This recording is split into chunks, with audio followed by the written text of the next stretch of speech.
This is flat felt. Now, flat felt, in my dictionary, is the French seam version for menswear. Okay? Anybody wearing a shirt? A real cotton woven shirt? I don't. You are? Okay. Show me the seam on the side. On the side. That is called flat felt. That's exactly what is called flat felt. Okay? So you see that this one actually has a top stitching on it, where a French seam doesn't have a top stitching on the outside. So let's make it a little wider so it'll be a little easier for you guys to do it. Okay? Instead of sewing at 1/2 inch, I'm going to sew it at 3/4 inch for this purpose, to learn how to use it. Okay? So again, reverse, 3/4 inch.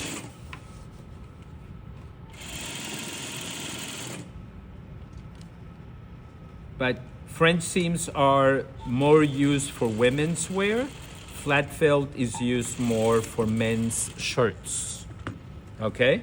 Now you have a blouse, like you had a blouse yesterday. Most likely it had flat felt on the side. So homework. Go home and look at your shirt. Okay? And then you write a report on it. 15 pages. Yes. Okay. So this is, I just stitched it at 3/4. Now what we're gonna do is, I'm gonna cut down to half the top layer of the seam allowance. So one of them is gonna be longer and the other one is going to be shorter. You see? Yep, can you guys see it? Okay. So I'm going to press this so the longer side of the seam allowance is over the shorter side. Okay? See, the shorter side is on the inside. Now, I'm going to fold it in and I'm going to keep it on that side and do a top stitching on the edge. Okay?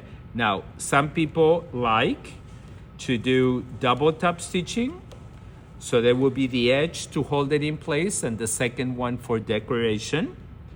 Or some designs are going to be just the top stitching on the edge. Because remember, what we stitched first, it doesn't show on the right side. Okay?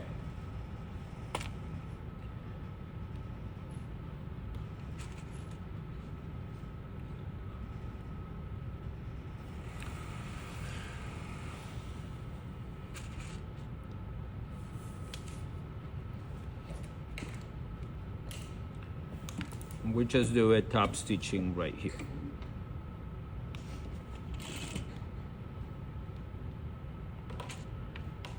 This needle is a little handicapped. It's not on the center.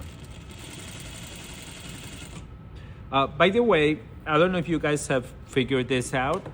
I actually use placements on my foot as my landmark. If I want my top stitching to be straight, pick like the middle of the fork or the inner side of the fork or whatever it is that is going to help you have a very even and consistent line.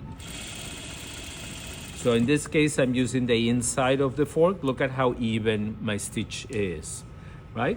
If you randomly do it, then you have nothing to guide you. It's more complicated. So try to outsmart it and do it as easier for you as possible. So this is the first seam that connected the two. This is the seam that is entrapping the seam allowances inside. So see, on the other side, you have a top stitching on only one side. Yes? Beautiful? Amazing. Okay.